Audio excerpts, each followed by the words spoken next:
Welcome back, everyone. I hope you are doing great today. In this video, we are going to learn how to change the reading mode inside the Wattpad app. This feature allows you to choose between paging or scrolling while reading stories. First, open the Wattpad app on your phone.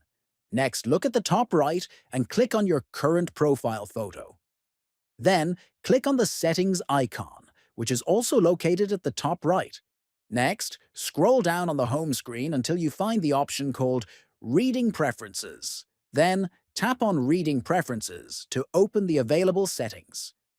Inside this menu, look for Reading Mode. Finally, tap on Reading Mode, and you will see two options available. You can choose paging if you prefer flipping through pages like a book, or scrolling if you enjoy continuous text on your screen. Once you select your favorite option, the change will apply immediately. If you found this video helpful, please consider subscribing to the channel, give the video a like, and share it with others. Thank you very much for watching.